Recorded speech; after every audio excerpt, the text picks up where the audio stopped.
Encabeza esta mesa de trabajo, Construcción de Ciudadanía rumbo al 2020, el magistrado presidente del Tribunal Electoral del Poder Judicial de la Federación, Felipe Fuentes Barrera.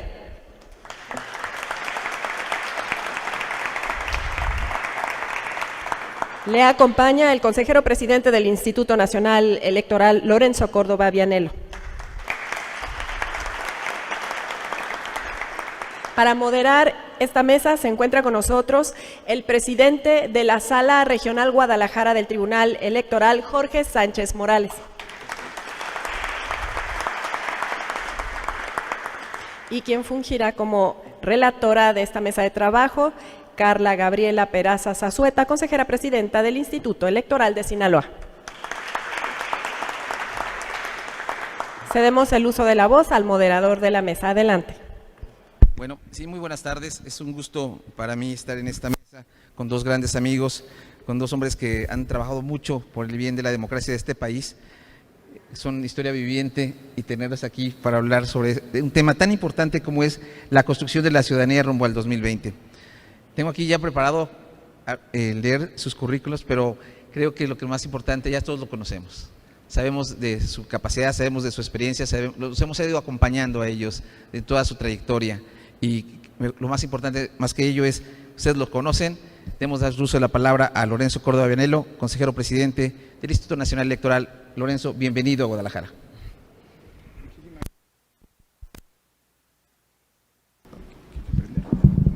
Muchísimas gracias, muy buenas tardes tengan todas y todos. Quiero comenzar antes de dar lectura a un texto que preparé para este propósito, para este evento. Quiero comenzar con algunos agradecimientos y una sentidísima disculpa. El agradecimiento es a quienes, en primera instancia, a quienes integran la Sala Regional Guadalajara del Tribunal Electoral del Poder Judicial de la Federación, tres amigos y admirados profesionistas del derecho, a la magistrada Gabriela del Valle, al magistrado Sergio Guerrero y por supuesto a Jorge Sánchez, cuya generosa invitación hoy finalmente me tiene aquí. Quiero además agradecer la oportunidad de compartir este espacio con un compañero de batallas y de construcción, producto de un sano y enriquecedor intercambio de posturas, de posiciones, de preocupaciones que nos han permitido a lo largo de los últimos años ir generando pues las directrices sobre las que hemos logrado volver el sistema nacional electoral derivado de la reforma 2014 una compleja pero viable realidad. Al magistrado Felipe Fuentes, quien encabeza la Sala Superior, mi agradecimiento y reconocimiento. Y por supuesto a Carla, presidenta del Instituto Electoral de Sinaloa, compañera en el ámbito administrativo, en la construcción y la responsabilidad de conducir el sistema nacional electoral, mi afecto. La disculpa obligada después de algunos años es a mi queridísima y admirada amiga Gabriela del Valle, que con justa razón hoy reclamaba que luego de no sé cuántas invitaciones en su calidad de magistrada presidenta de la Sala Regional, infructuosas, me decía, ahora entendí que para que vengas a Guadalajara no tenía que firmar yo los oficios de invitación. Una enorme disculpa que aquí quiero hacer con mucha humildad y con mucho sentimiento a Gabriela. No han sido años fáciles. No son momentos fáciles, es cierto, no serán momentos fáciles los que enfrenta el Sistema Nacional de Elecciones, pero sabe que mi ausencia o la desatención a sus invitaciones es inversamente proporcional a mi afecto y a mi estima y a mi reconocimiento. Quiero también, y antes de seguir adelante, hacer un reconocimiento al Tribunal Electoral del Poder Judicial de la Federación, a la Organización de Estados Americanos, por la invitación a coorganizar este evento. Creo que es un evento que se realiza en un contexto complejo para el Sistema Nacional de Elecciones. Creo que es un evento que tiene un doble propósito: analizar una serie de temáticas, hacer un balance sobre cómo hemos avanzado, cómo las hemos modelado en estos ya 5 años del Sistema Nacional de Elecciones, con el propósito de hacer un corte de caja y encaminarnos hacia los tiempos por venir. Creo que es muy pertinente la realización de este seminario, pero además creo que es un espacio que se concreta en un momento en donde además ilustra una vocación de las autoridades electorales nacionales, la jurisdiccional y la administrativa, por mandar un mensaje de unidad del Sistema Nacional de Elecciones hacia afuera y hacia adentro. Son tiempos complejos los que estamos viviendo, como lo han sido los que hemos transcurrido. Y si hoy estamos donde estamos, es porque a pesar de algunas mezquindades, a pesar de que ha habido quien no ha sabido anteponer el interés del Sistema Nacional de Elecciones y la vocación democrática, en términos generales, quienes aquí estamos hemos hecho lo contrario. Creo que quienes estamos aquí somos, digámoslo así, tripulantes de un único barco. Y si el barco que tripulamos le ha permitido a la sociedad mexicana gozar con elecciones en donde el ejercicio del voto libre es una realidad y está garantizado, es porque hemos sabido sincronizarnos en nuestras responsabilidades como tripulantes del barco, el Sistema Nacional de Elecciones, y creo que para lo que viene tendremos que reforzar este tema, con respeto a nuestras respectivas competencias y responsabilidades. Pero aquí no hay modo, como me gusta decir, que al Instituto Nacional le vaya bien si le va mal al Tribunal Electoral. O al revés, que al Tribunal Electoral del Poder Judicial de la Federación le vaya bien si le va mal al INE. O que al INE le vaya bien si le va mal a un OPLE. O que le vaya bien al sistema OPLES si le va mal al INE. O que le vaya bien al INE si le va mal a un tribunal electoral, o a la sala superior si le va mal a un OPLE, y así hacia adelante, con todas las combinaciones posibles. Creo que para los tiempos que vienen, asumir cada uno nuestra trinchera y nuestra responsabilidad, esta perspectiva es indispensable. No hemos pasado tiempos fáciles, no vamos a enfrentar tiempos fáciles. Y creo que la altitud de miras en nuestras respectivas responsabilidades, mientras estemos ocupando el encargo y la responsabilidad de nuestros respectivos mandatos, es indispensable. Y creo que también son tiempos en que quien no esté dispuesto a asumir esa responsabilidad nos permita a quienes sí lo estamos haciendo seguir nuestro camino.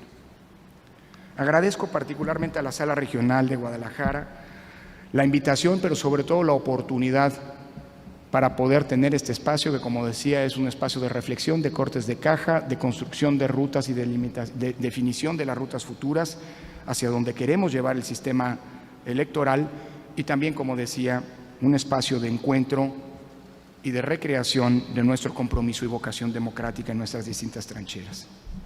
La ciudadanía, que es un tema central de esta mesa de análisis, es, como ustedes saben, un concepto esencialmente moderno, que ha evolucionado de forma paulatina pero constante en el último siglo, de la mano de transformaciones y procesos políticos y sociales históricos. En México, su evolución ha sido, me atrevo a decir, especialmente acelerada en los últimos 50 años, a partir de la década de los 50 y sobre todo desde la última década del siglo XX. Los tiempos que corren en México y en el mundo han gestado, además, una nueva dimensión de la ciudadanía, la que algunos llaman ciudadanía digital. Y esta nueva forma de entender la vinculación con una comunidad política, de participar en ella, de ejercer y reclamar derechos y de hacerse cargo de responsabilidades, una dimensión que que no debemos olvidar tiene la ciudadanía no solamente es el ejercicio de prerrogativas y derechos, sino también el cumplimiento de ciertas responsabilidades, supone todo un nuevo espectro de desafíos que es preciso identificar y comprender. Pero antes de abordar la ciudadanía digital y sus retos para nuestra vida en común, hay que tener presente algunos asuntos. La ciudadanía, desde el punto de vista conceptual, ha sido definida en múltiples perspectivas que se pueden ubicar esquemáticamente en dos extremos. Por un lado, las visiones minimalistas de la misma, que la acotan a una dimensión esencialmente legal, vinculándola a un espacio geográfico, político y a una determinada edad. Al paso del tiempo, y especialmente a partir del gradual reconocimiento de los derechos humanos y la lucha social por expandirlos y hacerlos exigibles, esa visión fundacional pero minimalista de la ciudadanía ha dado también paso a enfoques maximalistas. Según estas visiones, la otra dimensión, suponen el expandir el ámbito de ejercicio y origen mismo de la ciudadanía. Hemos pasado de concebir la identidad y pertenencia ciudadanas como un asunto del lugar de nacimiento o bien de residencia, la dimensión geográfica, y la edad, por otro lado, a entenderla como resultado de un proceso de hechura y construcción dinámicos, estrechamente asociados al reconocimiento y exigencia de derechos no solo políticos, sino también de derechos civiles, sociales y culturales. Desde este punto de vista, yo creo que si bien hay una tradición histórica, conceptual, de identificar a los derechos políticos como los derechos de participación pertenecientes a la propia ciudadanía, al hecho de que todos los derechos civiles o sociales incluidos tienen también una dimensión política. En los contextos actuales más nos vale, como intérpretes del derecho, como operadores jurídicos, entenderlo. Lo que está pasando en el mundo en términos del desencanto con la democracia no es otra cosa sino la consecuencia de las promesas incumplidas de la misma democracia. Y si lo queremos traducir en dimensiones jurídicas, no tiene que ver tanto con los derechos políticos, sino más bien con el incumplimiento y satisfacción de los derechos sociales y de los derechos civiles. Se dice que es difícil construir ciudadanía cuando nuestro juego, muchas veces irresponsable, es ver cuánta pobreza y desigualdad aguanta la democracia. Bueno, pues desde este punto de vista y de manera correlativa a esta idea, la satisfacción de los derechos sociales y de los derechos civiles también tiene un componente político. Con la desigualdad y la pobreza que hoy tenemos, difícilmente podemos pretender que tengamos ciudadanos a la altura del ejercicio y cumplimiento de los derechos y cumplimiento de las responsabilidades políticas. Desde este punto de vista, todos los derechos tienen una dimensión política. Los políticos, por supuesto, más que los otros, pero los otros también la tienen. En otras palabras, desde una perspectiva maximalista, no es solo ser ciudadana o ciudadano por haber nacido o por residir en algún lugar y por cruzar el umbral de una edad mínima. La ciudadanía implica la construcción de la misma a partir del reconocimiento y ejercicio de los derechos de todos, de su exigencia, del cumplimiento de responsabilidades de cada ciudadano con la comunidad política a la que pertenece. Y en esta lógica, la ciudadanía se integra por un conjunto de valores, hábitos, actitudes y sentimientos de los individuos que se expresan en prácticas específicas a partir de las interacciones con los demás miembros de la comunidad política. Quizá el punto de quiebre de la ciudadanía, de la evolución de la ciudadanía, ha sido justamente la incorporación de una visión de derechos como eje central del ser ciudadano, a partir sobre todo de la década de los 90 en el siglo pasado. La noción contemporánea de ciudadanía, pues, implica como el derecho a tener derechos políticos, y aquí hay que tener cuidado con identificar a la ciudadanía como simple y sencillamente la titularidad de derechos. Eso es justo lo que en los años 50 Marshall inauguró. Los derechos fundamentales son los derechos del ciudadano, y eso es lo que ha propiciado aberraciones como aquella de la ley 187 en California, que decía, no, espérate, los derechos fundamentales son solo para los ciudadanos. Tienes una residencia ilegal, no tienes derecho a la atención médica. Cuidado con esto. Cuando hablamos de ciudadanía, no es solamente tener acceso a los derechos, es tener acceso a los derechos políticos. El otro estatus, el de persona, es el que da acceso a los demás derechos. En otras palabras, ser ciudadano supone, en esta concepción, no solo tener voz, sino participar e incidir en la vida pública con el fin de apropiarse en ella. Así, al ejercicio del voto, clave en la vida democrática, se suman otro conjunto de mecanismos de control ciudadano, no necesariamente electorales, que fortalecen la rendición de cuentas, la exigencia de derechos y la posibilidad de su ejercicio. Ser ciudadano o ciudadana no es, en consecuencia, solo ir a votar, aunque sin esta práctica es difícil hacerse llamar ciudadano en forma integral, sino también demandar que los representantes populares cumplan con sus propuestas de campaña, organizarse con los vecinos para exigir la reparación de los asuntos y de los servicios públicos más elementares. Hacer ciudadanía, en consecuencia, es también denunciar un acto de corrupción, exigir calidad en la enseñanza, en el abasto de medicamentos, en los servicios de salud, sabiendo que los impuestos con los que contribuimos son una responsabilidad, que aportan recursos esenciales para financiar estos servicios, pero que nos autorizan, como dirían los padres fundadores en los Estados Unidos, el derecho de exigir. En este nuevo contexto, la ciudadanía digital se incorpora en la vida democrática como una nueva forma de participar e involucrarse en los asuntos públicos, en problemas compartidos y eventualmente en soluciones comunes. Una forma de participación estrechamente vinculada con el acceso y el uso de instrumentos y mecanismos tecnológicos como el Internet, las plataformas digitales y las redes sociales.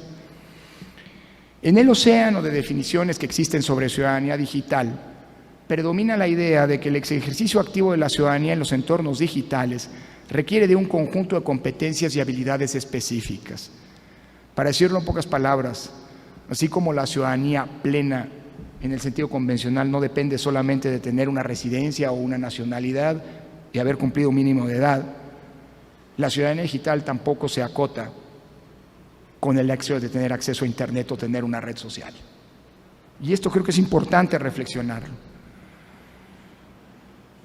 Porque ciudadano no es nada más el que vota, no es nada más el que participa políticamente, es el que lo hace de manera informada y de manera responsable.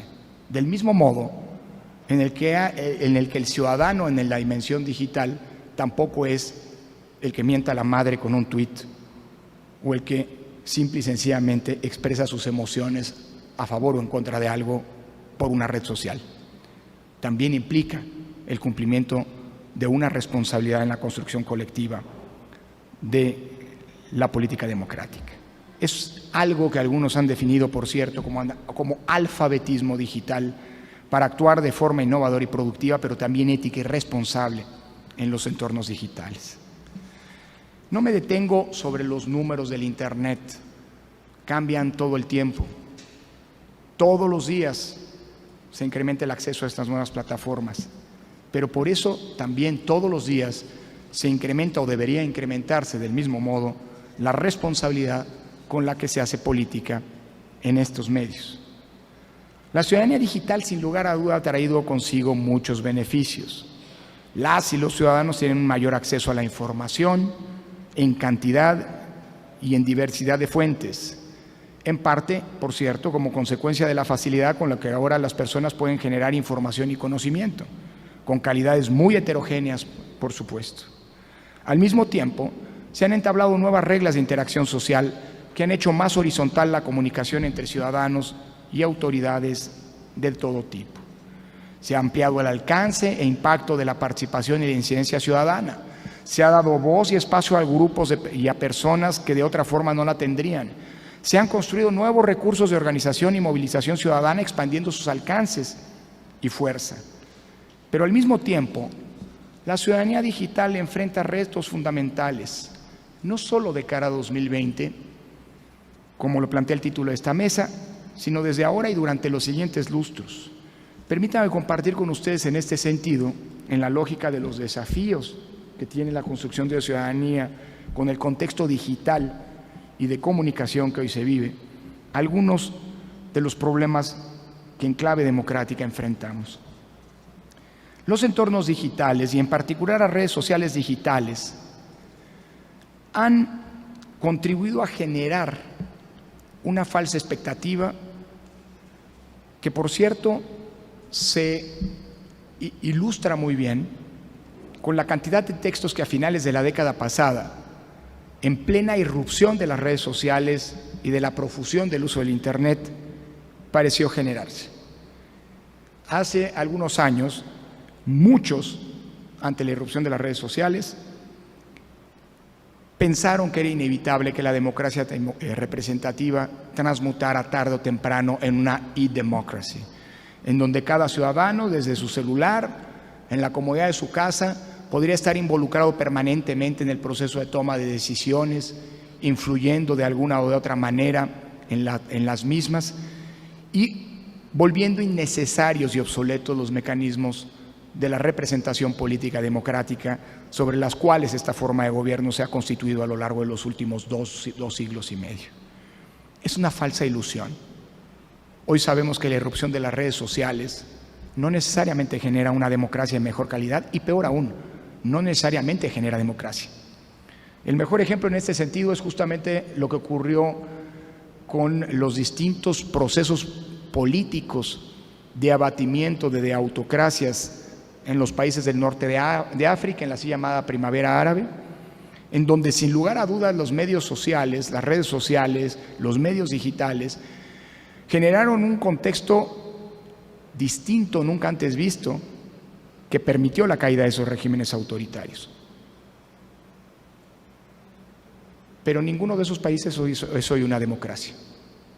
Si acaso Túnez, que está en proceso de realizar su segunda elección luego de la caída del autoritarismo que durante más de una década caracterizó a este país, por cierto, con el respaldo técnico y el apoyo a través del PNUD y de la Comisión de Venecia del Instituto Nacional Electoral.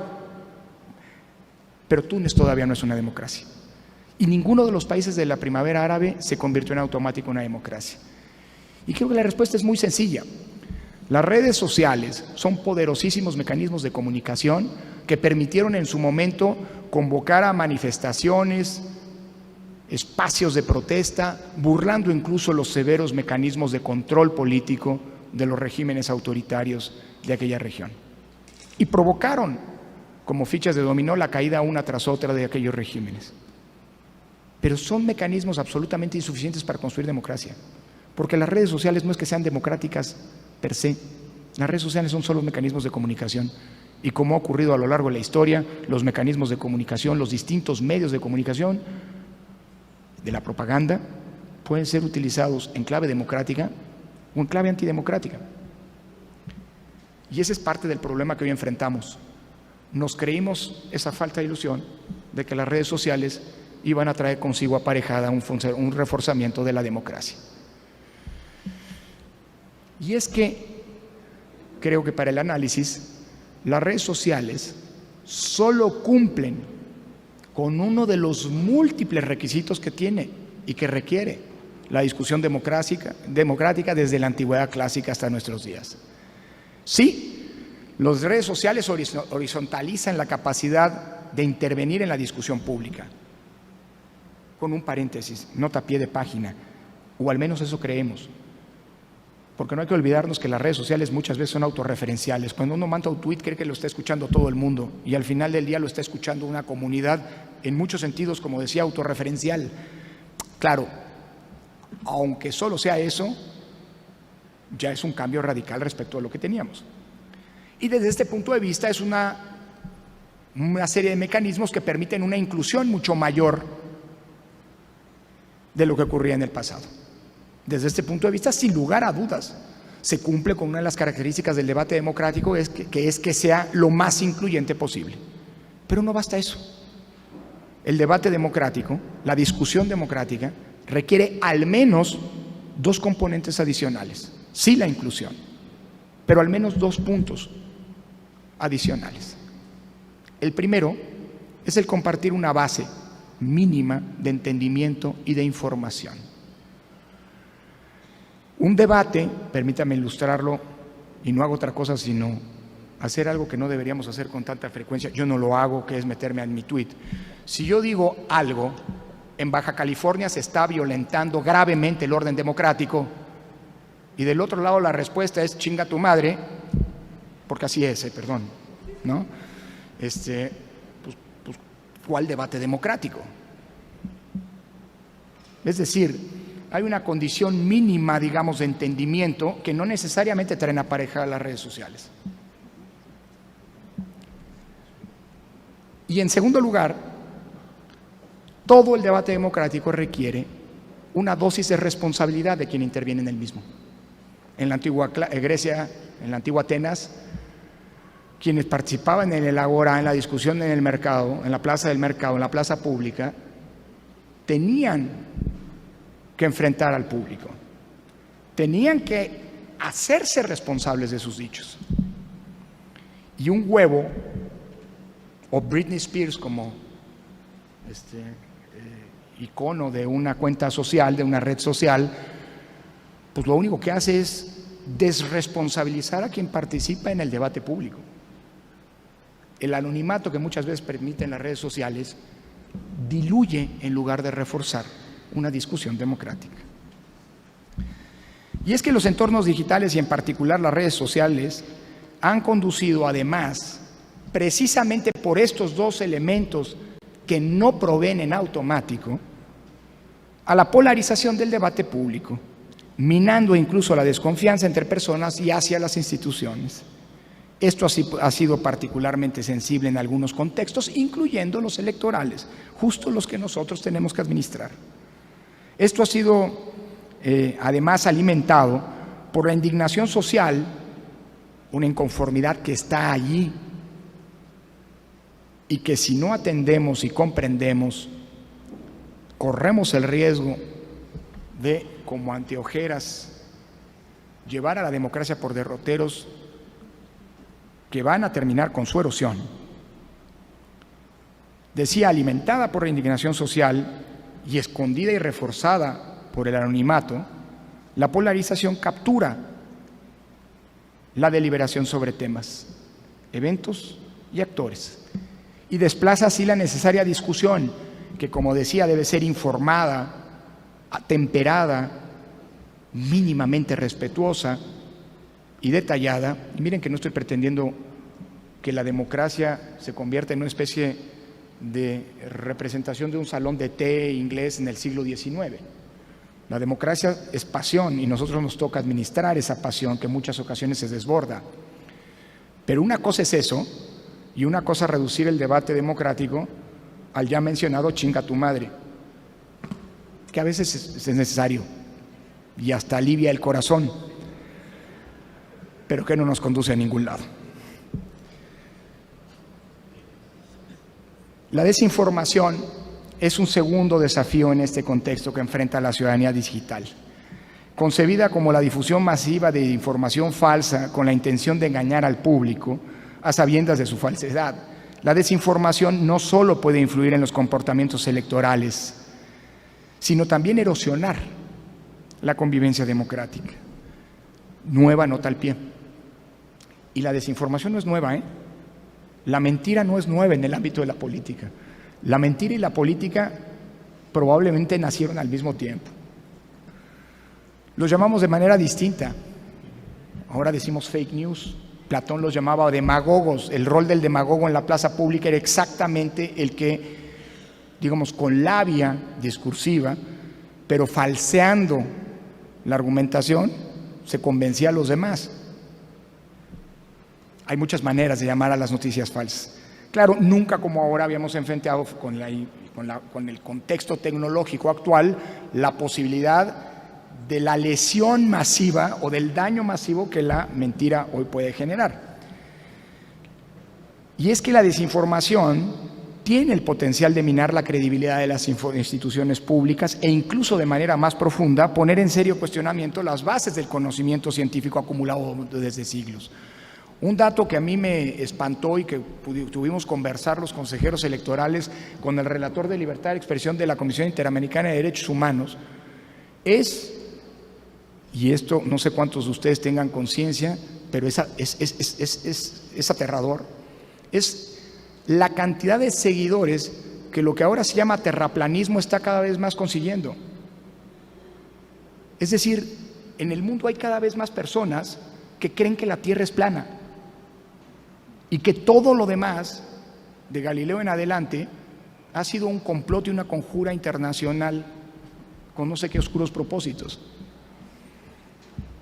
Híjole, ¿y de veras el Internet nos iba a generar el ciudadano virtuoso que iba desde su celular a interactuar y tomar las decisiones públicas?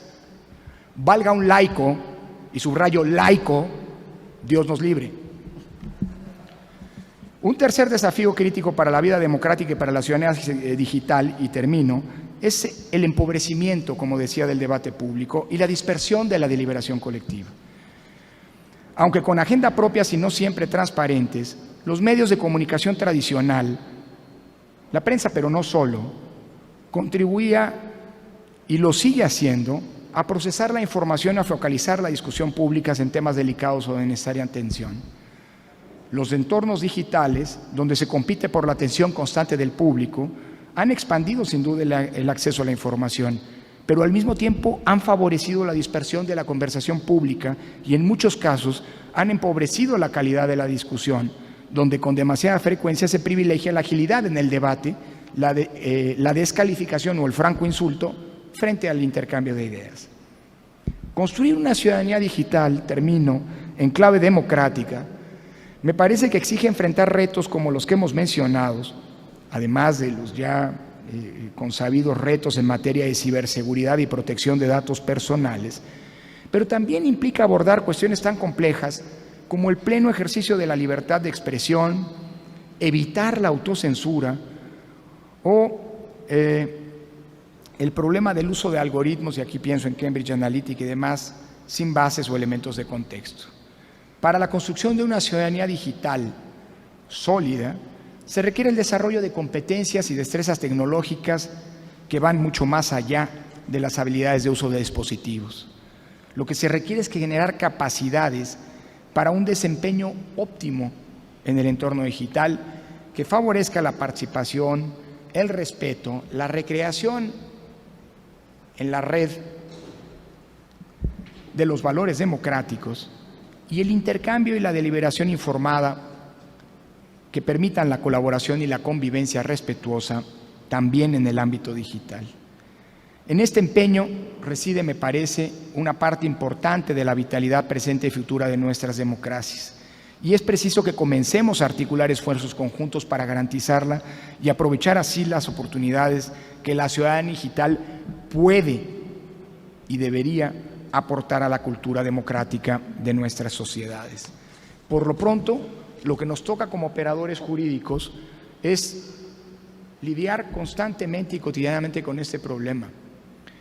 Y yo diría, sin desprendernos, sin desentendernos de los desafíos y de la discusión en una materia que es absolutamente desconocida para muchos, que es un terreno desconocido para muchos, sin perder de vista lo que hemos logrado conseguir y que ha colocado al sistema electoral mexicano como un punto de referencia frente a los desafíos que el mundo digital está imponiendo a la democracia y concretamente a las elecciones en el mundo. En el mundo hoy se habla de dos grandes modelos. El modelo francés, por un lado, que es un modelo que enfrenta estos desafíos a los que he hecho referencia en una lógica de regulación y criminalización. Hoy en Francia, de acuerdo con las leyes aprobadas por la Asamblea Nacional en diciembre pasado, quien emite una noticia falsa, quien crea pues una noticia falsa durante una campaña electoral, comete un delito. Quien la difunde, comete un delito. Y la plataforma que no la baja de la red, habiendo sido notificada en un brevísimo tiempo, comete un delito. Quienes sabemos los dilemas que implica definir, si ya tenemos problemas con definir lo que es calumnia, y nos ha costado mucho poder marcar la frontera, imagínense ustedes que nos pongan como autoridades electorales a juzgar lo que es una noticia falsa. Hay algunas que son claramente identificables. Cuando se decía el año pasado que la elección no iba a ser el 1 de julio, sino el 8 de julio, pues ahí hay alguien que estaba claramente mintiendo. Pero ¿quién me ayuda a definir lo que es una noticia falsa de una verdad a medias o de una opinión que en democracia debería siempre protegerse? El otro modelo es justo el que hemos construido en los dos procesos electorales recientes y que, si bien han implicado, como suele ocurrir en esta materia, un saque de parte de las autoridades administrativas, han tenido una convalidación por parte de las autoridades jurisdiccionales. Y es el modelo mexicano. A nivel internacional, el caso mexicano es un caso de estudio en que justamente se está hablando como una manera de enfrentar distinta a la criminalización y probablemente más sensata y hasta más democrática el dilema que las redes y que la construcción de una ciudadanía digital todavía en ciernes demanda. Combatir la desinformación con información. Combatir las acusaciones que algunos hacían, como por ejemplo que con el convenio con Facebook el INE estaba poniendo la base de datos del padrón electoral en manos de Cambridge Analytica, con información cierta y oportuna. Y con esto termino. Más allá de las reflexiones conceptuales que como autoridades administrativas y autoridades jurisdiccionales vamos a tener que estar haciendo y debemos seguir haciendo en estos temas, sobre estos temas, me parece que potenciar nuestra dimensión pedagógica para poder explicar, y como nos enseña dolorosamente la historia electoral reciente, cuando uno explica un problema no está explicando, está haciendo control de daños. Explicar significa lograr anticiparse y de la manera lo más sencilla posible, de manera oportuna y de manera lo más incisiva que podamos, explicarle y desmentir lo que nos lastima. Y termino como empecé. Por eso es importante también asertivamente, y sé que hay quienes no pueden hacerlo porque eventualmente el asunto llegue a su jurisdicción, condenar también hechos graves para la democracia, como lo que está ocurriendo en Baja California. Muchísimas gracias. Muchas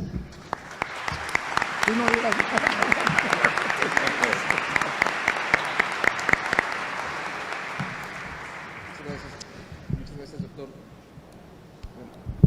Sí, muchas gracias. Gracias. Muchas gracias, doctor Lorenzo Córdoba. Nos deja muchos temas en el tintero: la responsabilidad colectiva, la ciudadanía digital, las nuevas formas de comunicación, las redes sociales y el entorno digital. Bueno, creo que hay mucho por hacer y mucho por escribir y también mucho por discutir. Dejaremos esta primera intervención así y ahorita, aprovechando antes de darle uso de la palabra a nuestro nuevo ponente, agradecerle también a Francisco Guerrero, de la Organización de Estados Americanos de la Bahía, que se incorpore a estos trabajos, y también agradecerle mucho al magistrado presidente Ricardo Zuro Esteves del Supremo Tribunal de Justicia del Estado de Jalisco. Gracias, Ricardo, por acompañarnos en este evento. Pues ahora le toca el turno al magistrado presidente de la Sala Superior del Tribunal Electoral del Poder Judicial de la Federación, el magistrado Felipe Alfredo Fuentes Barrera, ya de todos ustedes conocido, y por consiguiente le daré uso de la palabra, evitándome el uso del currículum. Adelante, magistrado. Gracias. Muy buenas tardes a todas y todos. De verdad es un privilegio, un honor estar en este recinto tan hermoso de Guadalajara, de la bella Guadalajara. Y es un privilegio compartir desde luego esta mesa con mi amigo Lorenzo Córdoba Vianello. ¿Qué tal? Parece que nos pusimos de acuerdo en mucho de lo que él expuso. Yo lo traigo, así es que ya buena parte del material quedó caduco, pero bueno, trataré de apelar a la comprensión de los oyentes. Agradezco esta posibilidad a mi amigo el magistrado presidente de la Sala Regional de Guadalajara, Jorge Sánchez Morales, por esta invitación, a Gaby, que siempre es muy gentil conmigo, una gran servidora pública, una gran servidora judicial, a mi amigo Sergio Guerrero, a las magistradas y magistrados de los tribunales electorales locales, a los funcionarios y funcionarias de los organismos públicos locales electorales, a nuestras distinguidas y distinguidos visitantes. Quiero detenerme un poco en la reflexión que al inicio de su intervención hacía el presidente del INE. Creo que estamos de cara a unas elecciones intermedias cuyo proceso arranca formalmente en septiembre de 2020.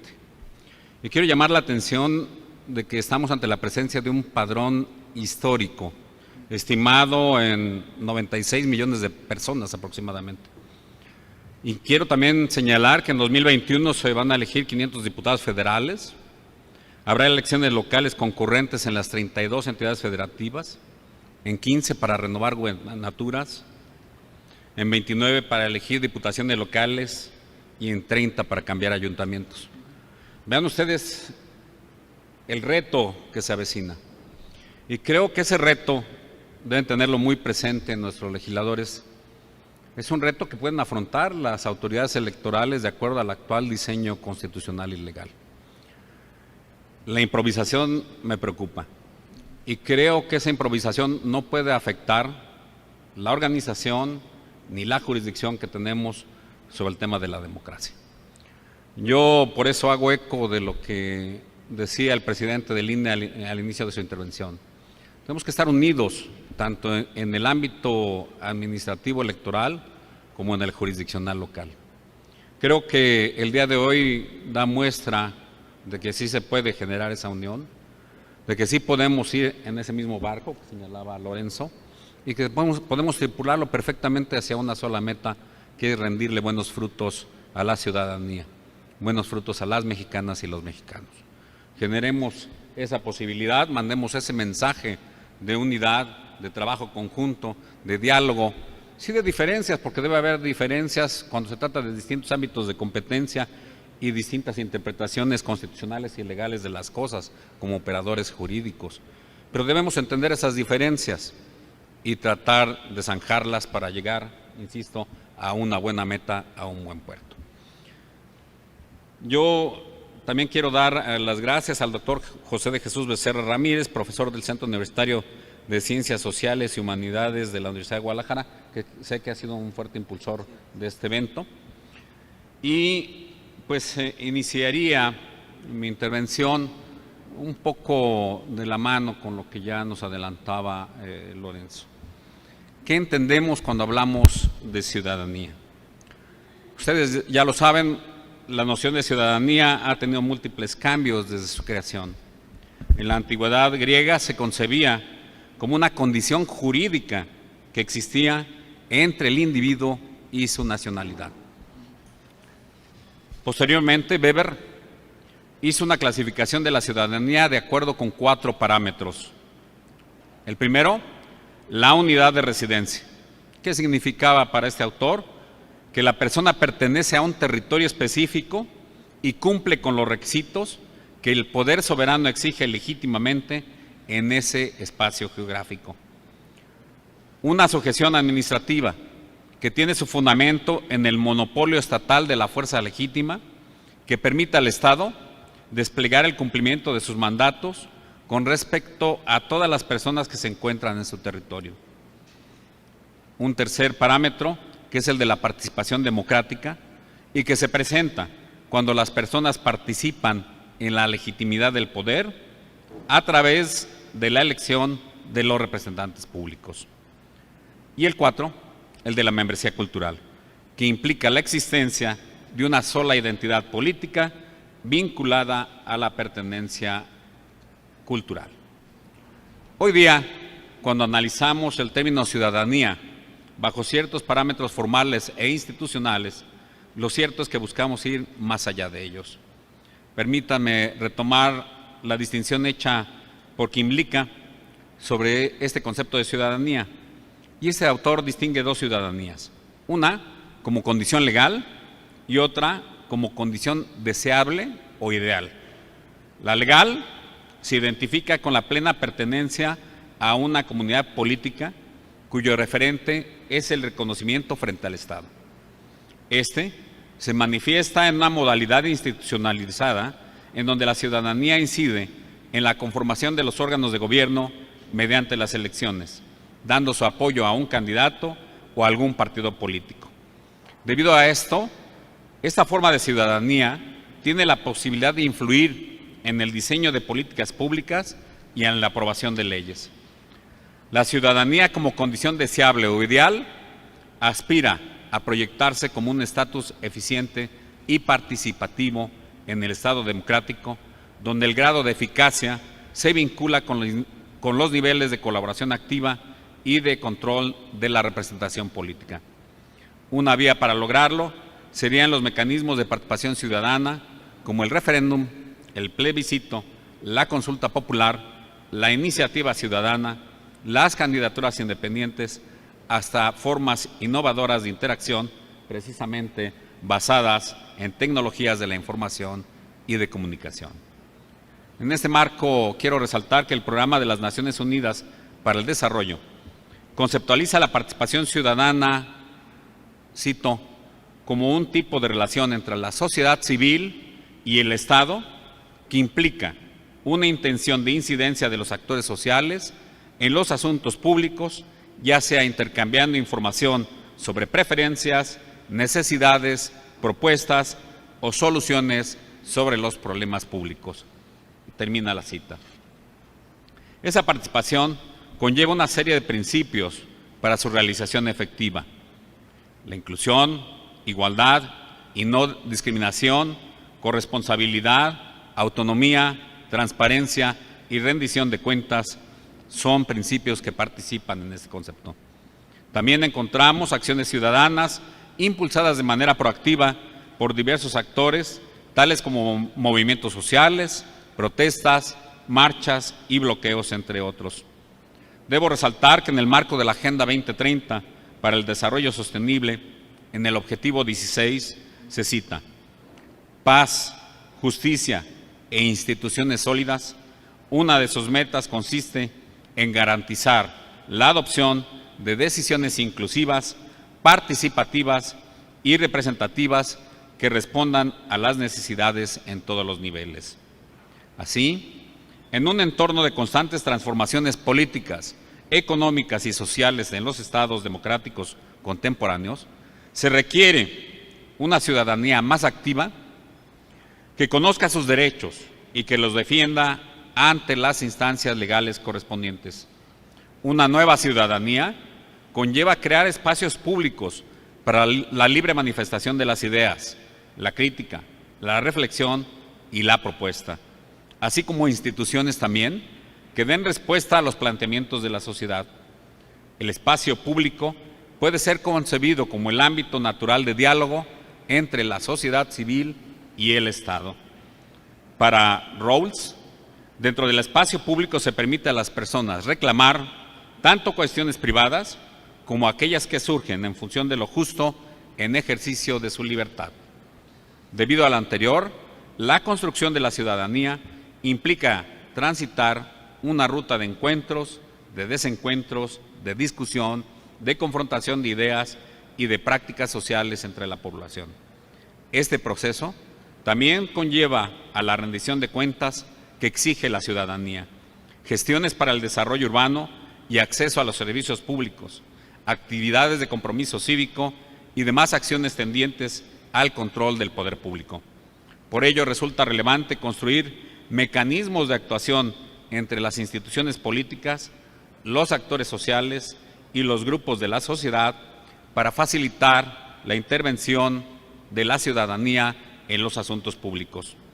A nivel institucional, se han realizado grandes esfuerzos para generar diversas formas de participación ciudadana. Ello es clave para lograr puntos de convergencia y formalizar un diálogo, ya que de no existir estos, se desembocaría en una separación de las comunidades políticas, lo cual no es deseable. El ideal, sí lo es, la construcción de una ciudadanía empoderada, responsable y activa. El empoderamiento es fundamental para que la ciudadanía vigile más de cerca a las instituciones del Estado. Por medio del control ciudadano se promueve una mayor transparencia en la gestión pública. La ciudadanía ya no es solo un estatus que nos identifica como portadores de derechos, sino es un instrumento para influir en las decisiones y en las políticas públicas. Por regla general, los derechos políticos están vinculados a la ciudadanía. Mediante estos, los ciudadanos asumen el papel que les corresponde como titulares de la soberanía popular. Habermas establece que la concreción práctica de la soberanía popular se manifiesta en los procedimientos democráticos con sus presupuestos comunicativos. Por medio de la participación política, los ciudadanos influyen en la integración de los órganos representativos, otorgan legitimidad a los poderes públicos y los controlan, insisto, mediante la rendición de cuentas. Bajo esta idea nos preguntamos, ¿qué tan ciudadanos somos? ¿Qué tan interesados estamos en nuestro alrededor? La pregunta, desde luego, es compleja de contestar.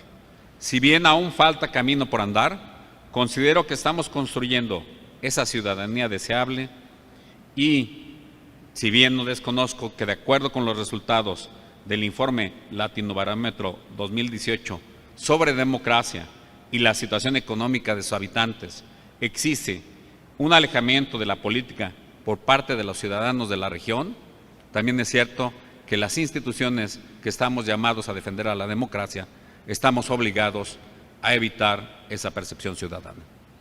Entre 2010 y 2018 aumentó de 16 a 28% el número de personas que se declaran indiferentes al régimen en el que viven, al tipo de régimen político en el que su sociedad está inmersa. En México, más de un tercio de la población se manifestó indiferente a ese régimen. Debe reconocerse que el desencanto por nuestro régimen político no es un fenómeno exclusivo de nuestro país, sino que es una percepción generalizada en Latinoamérica. De ahí que para consolidar los avances democráticos de los últimos años, se requiere también impulsar un cambio en la cultura política. Y déjenme retomar aquí algunos de los conceptos que ya nos anticipaba el señor presidente del INE. Yo sí voy a acudir un poquito a los datos porque quizá me ayuden en mi exposición. Entre 2006 y 2018, el número de usuarios de Internet aumentó en más de 400%, registrándose alrededor de 83 millones de usuarios en este último año en México. El Internet alcanza el 71% de penetración entre la población de personas mayores a 6 años. El 70% de los internautas mexicanos utilizan la herramienta desde hace 9 años. El perfil del internauta se distribuye de manera similar entre hombres y mujeres en una proporción de 51% de mujeres por 49% de hombres. En el grupo de 25 a 34 años de edad se encuentra el mayor número de internautas, que es el 22%, seguido del grupo de 18 a 24 años, que corresponde al 18%, y de los 12 a 17 años y de 35 a 44 años, con 14% cada uno. Ustedes ven, esta estadística es importante y coincido con el presidente del INE. Sí debemos tomarlos como unos mecanismos de comunicación y evidentemente debemos tener los cuidados que ya nos referían. Sin embargo, creo que también son canales importantes para poder transmitir a la ciudadanía la concreción de las políticas que las instituciones democráticas alcancen en sus respectivas competencias. En el campo del Tribunal Electoral del Poder Judicial de la Federación, utilizamos estas herramientas tecnológicas, estas herramientas digitales, para comunicarle a la ciudadanía las decisiones que toma el tribunal. Y no solo eso, tenemos dos vertientes en las que hemos actuado en esta interacción, en esta dinámica con la sociedad. Una vertiente desde el punto de vista administrativo, en donde le comunicamos a la ciudadanía lo que hacemos con los recursos que nos son asignados. Trabajamos en ello a través de transparencia, a través de hacer públicas las licitaciones y las discusiones del Comité de Adquisiciones del Tribunal Electoral del Poder Judicial de la Federación. Trabajamos en que se conozcan nuestros criterios a través de la Dirección General de Jurisprudencia, que hacemos públicos a través de redes, a través de Twitter, a través de Facebook. Trabajamos en que se conozcan las sesiones públicas del Tribunal Electoral del Poder Judicial de la Federación. Creo que si acercamos toda esta cultura a la ciudadanía, tendremos una sociedad más informada, que es lo que de verdad debe buscarse con estas herramientas. Y precisamente con esto quiero cerrar.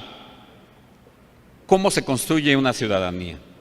El concepto contemporáneo de ciudadanía va más allá de simplemente acudir a las urnas. ¿Cómo logramos que las y los ciudadanos se involucren más en los asuntos de la comunidad?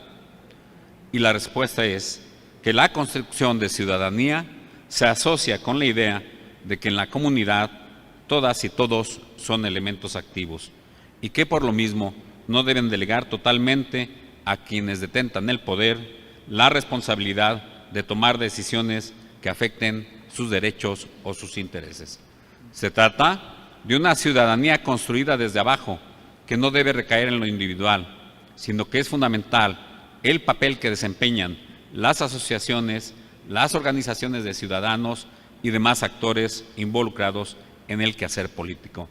Una auténtica participación ciudadana significa no solo el involucramiento de la ciudadanía, sino el convencimiento de los servidores públicos de que ésta es deseable.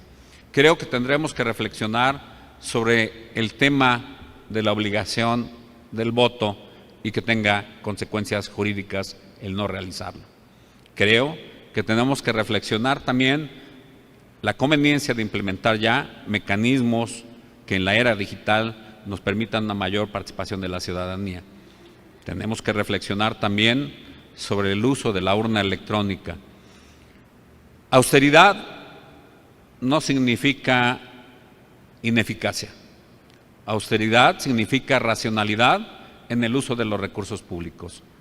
Significa que las instituciones precisamente le generemos a la ciudadanía la percepción de cercanía, la percepción de que nosotros defendemos sus derechos, la percepción de que sus derechos constitucionales serán protegidos desde el marco de nuestras respectivas atribuciones. Y con esto cerraría la primera parte. Gracias.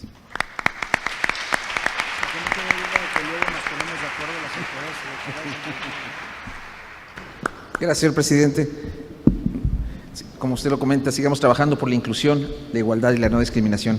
Y como lo comenta atinadamente, por ciudadanos que conozcan sus derechos, instituciones que den respuesta a la sociedad, transitar en una ruta de encuentro y coincidencias, por supuesto, y seguir construyendo por la ciudadanía. Si ustedes me permiten, daré una segunda ronda de intervenciones y permitiría al doctor Lorenzo Córdoba Vianello para que intervenga por 5 minutos. Gracias, incluso menos porque abusé en la primera ronda, simple y sencillamente en esta lógica de división del trabajo que, como acaba de usar el magistrado Fuentes, para quienes dudaban que entre el tribunal y en el INE no sabíamos ponernos de acuerdo, ¿no?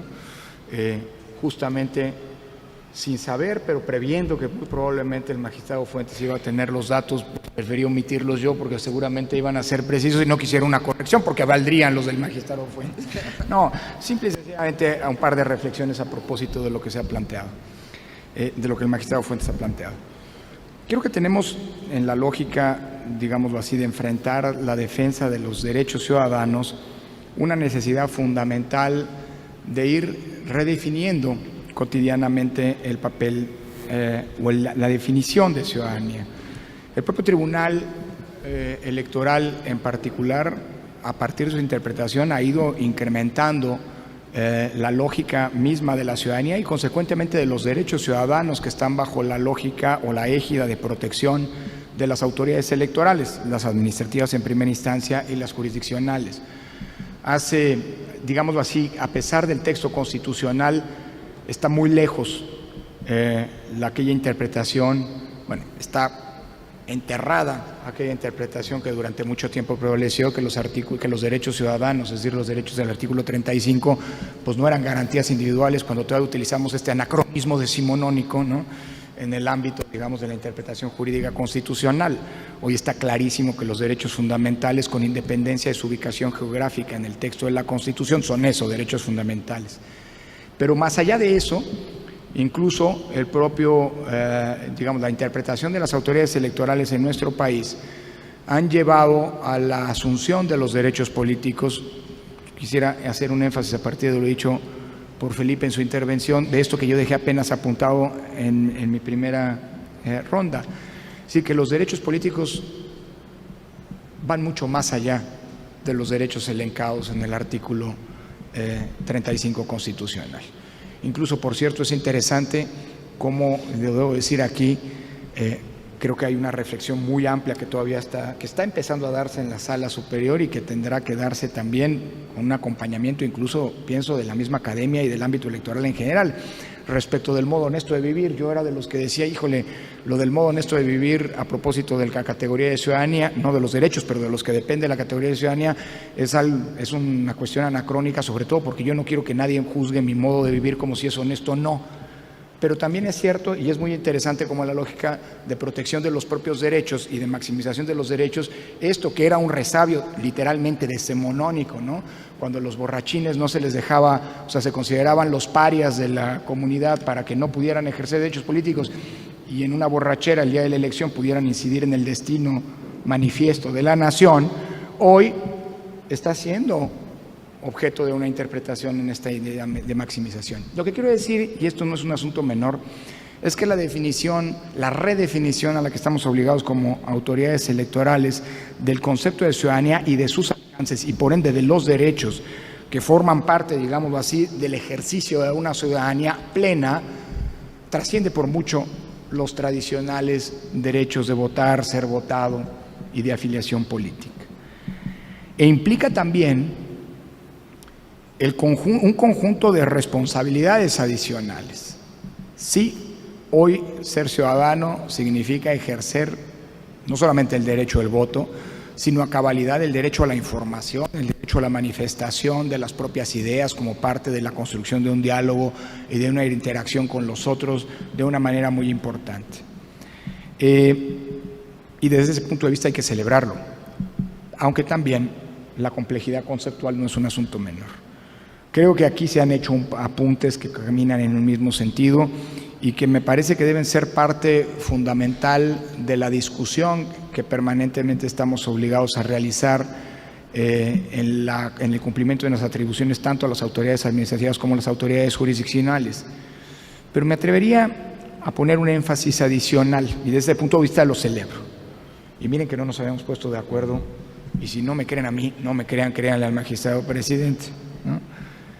No creo que nadie aquí se atreva a cuestionar lo que diga el magistrado presidente de la Sala Superior. No, y cuestionarse vale. Dejar de atenderlo es otra historia, ¿no? Pero creo que no es un asunto menor y lo pondría como un apunte adicional. Si bien es cierto que el concepto de ciudadanía hoy es mucho más complejo y el ejercicio de los derechos ciudadanos es mucho más robusto de lo que había ocurrido en el pasado, también es cierto que el énfasis de las responsabilidades lo es también. Y no es nada más un asunto de derechos, es un asunto de cómo se ejercen los derechos. Y en los tiempos que corren en el mundo, me parece que uno de los desafíos democráticos que enfrenta el concepto de la ciudadanía es el lograr entender que la ciudadanía en clave democrática es un asunto de derechos, es un asunto de responsabilidades, pero también es un asunto, déjeme decirlo así, desde un punto de vista ético que no tiene nada que ver con la ética esa que sustenta cartillas morales o cosas por el estilo. Yo sigo sosteniendo que la ética y la moral es un asunto privado, por definición, en las democracias constitucionales. Y no me importa, ni me interesa, ni voy a permitir que nadie juzgue mi moral si es buena o mala, pero esa es otra historia. A donde quiero llegar es que en los tiempos que corren hay un énfasis que no debemos perder de vista cuando hablemos de ciudadanía y de ejercicio de derechos. Y es el que tiene que ver con que los derechos de la ciudadanía democrática o se ejercen y se contextualizan a la par de la asunción de los valores en clave democrática, o simple y sencillamente vamos a estar haciendo disquisiciones jurídicamente muy complejas, pero que se van a dar en un ambiente más etéreo, porque en los hechos habremos perdido de vista que la ciudadanía democrática tiene una dimensión terrena, y esa es la que importa al final. No quiero extenderme. Lo que quiero poner como énfasis, complementando lo que aquí se ha planteado, es que volver a lo básico muchas veces es indispensable. Y en los contextos actuales, en la discusión democrática, en el ejercicio de la ciudadanía, o asumimos que esos valores básicos de tolerancia, de respeto al de enfrente, de asunción que en democracia nadie tiene la verdad, sino que cada quien tiene el derecho a defender su verdad, es condición de convivencia pacífica y por ende democrática. Es decir, en la misma definición de ciudadanía tenemos esta otra dimensión de valores que no morales, sino de valores democráticos que tenemos permanentemente que reivindicar. Porque si vemos una de las causas por las cuales la democracia en el mundo está en crisis, y el concepto de ciudadanía lo está también, es precisamente la crisis de esos valores en la lógica del entendimiento de la relación entre uno y otro. Cuando alguien asume que tiene una posición de superioridad, y se vale, pero cuando se traduce esa superioridad en la negación del de enfrente, ya no estamos en un contexto democrático.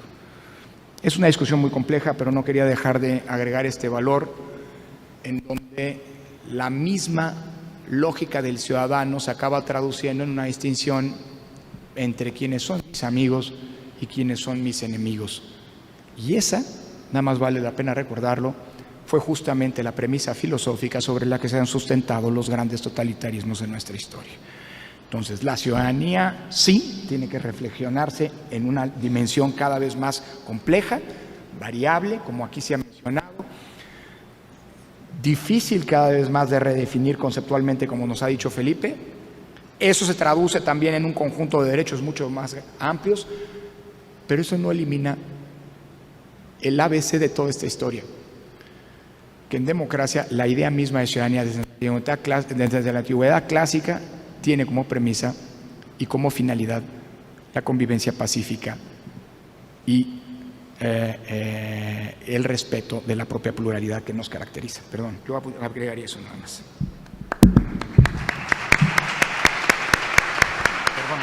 No, gracias, doctor Lorenzo Córdoba.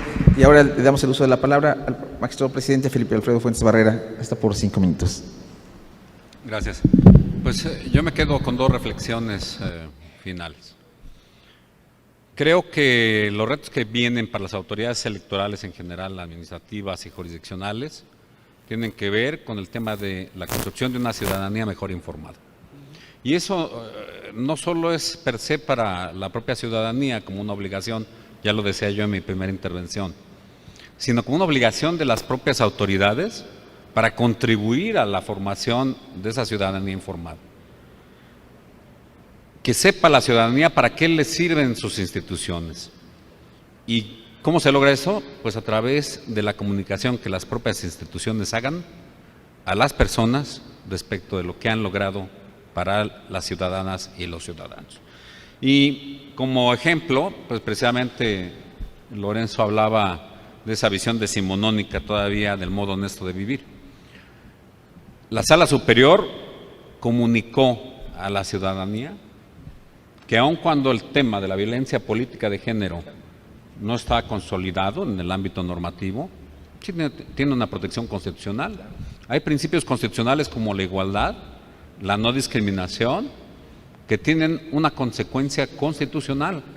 Ustedes recordarán que hay un precedente de la Sala Superior en donde se definió que ante el tema de haber cometido violencia política de género, un candidato en contra de una funcionaria, esto generaba que no había un modo honesto de vivir y en consecuencia el incumplimiento de un requisito de elegibilidad. Creo que si eso se transmite a la ciudadanía, vamos a tener una ciudadanía mejor informada, porque vas a ver que la violencia política de género tiene una consecuencia jurídica. Y dos, que su institución le sirve para hacer viva su Constitución y le sirve para hacer vivos sus derechos. Ejemplos que hemos transmitido a través de la comunicación que de las redes hace el Tribunal Electoral, está por ejemplo el tema de la libertad de expresión y el derecho a la información dentro del debate político. Ustedes recordarán también las acciones afirmativas para los jóvenes que tomó la Sala Superior cuando definió que el derecho a ser votado es inconstitucional, la exigencia diferenciada de edad mínima entre cargos de un mismo órgano de gobierno. Cuando consideramos que se debía proteger el derecho de una candidata para ser votada a presidenta municipal, y en ese caso no cumplía con el requisito de la edad exigida, que consideramos no era razonable. Tenía 25 años.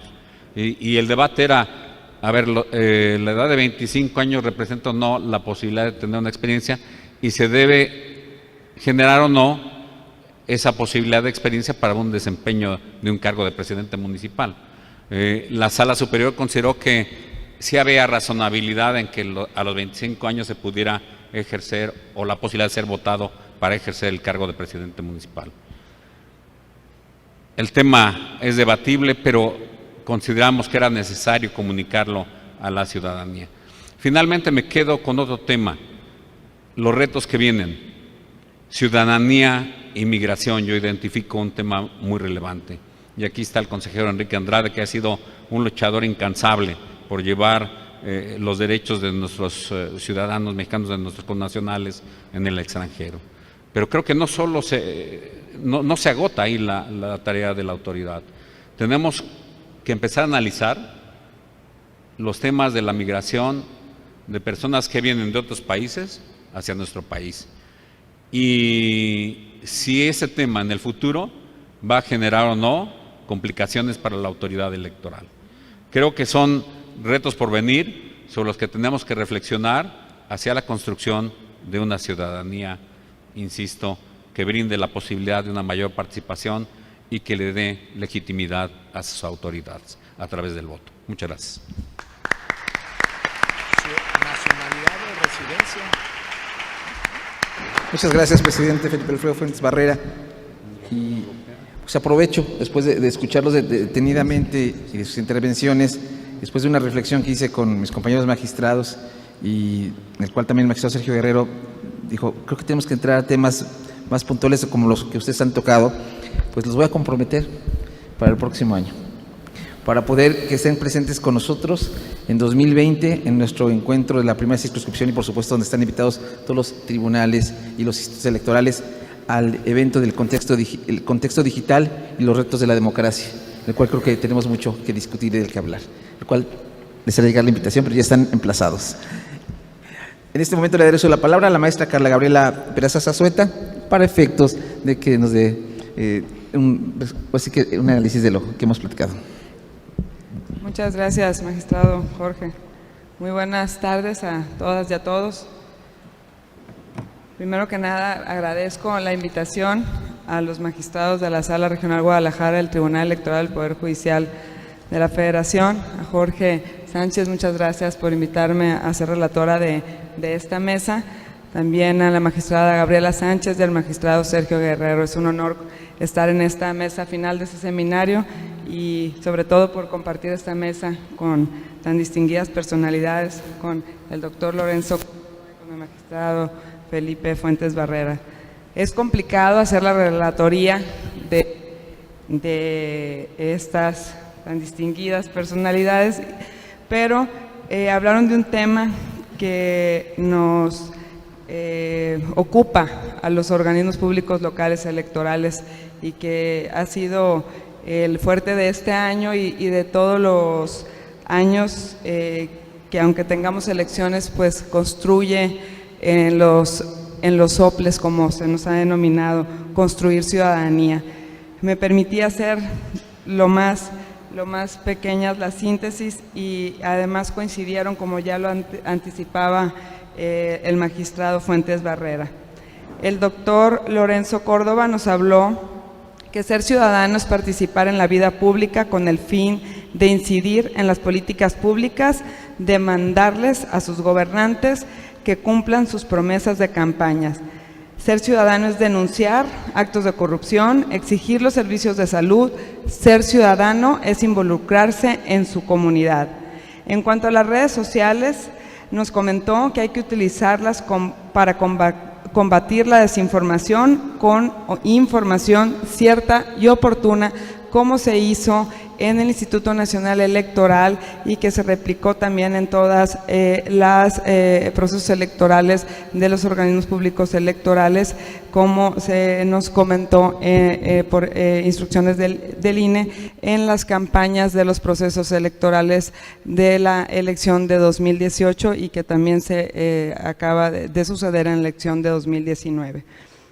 El magistrado Felipe Fuentes Barrera nos comentó que ser ciudadano es participar en la comunidad política a través de los mecanismos de participación ciudadana, incidiendo en las políticas públicas.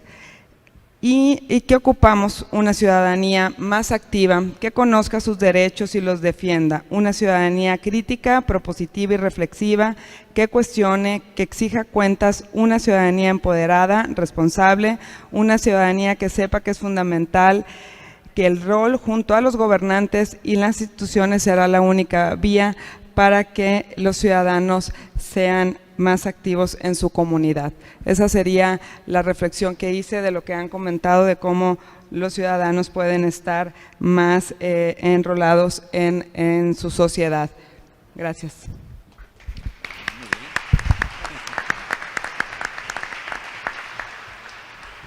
Pues es que si no, es demasiado. Doctor, volviendo al tema de la invitación, no sé qué le parezca en el escenario del voto. Magistrado presidente de la Sala Regional Guadalajara, si usted me permite, daremos paso a la entrega de los reconocimientos al culminar esta mesa de trabajos. Y bueno, le pediría muy amablemente, por favor, precisamente al magistrado presidente de la Sala Regional Guadalajara, Jorge Sánchez, haga entrega del reconocimiento a Lorenzo Córdoba.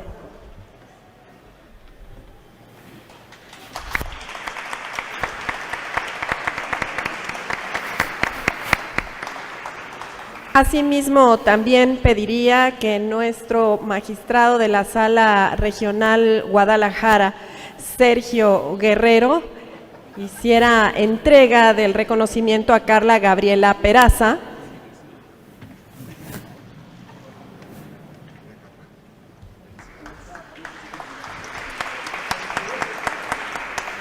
Y con mucho agrado pido por favor al magistrado presidente de la Sala Regional Guadalajara, Jorge Sánchez, haga entrega del reconocimiento al presidente de la Sala Superior del Tribunal Electoral, Felipe Fuentes Barrera. Por favor.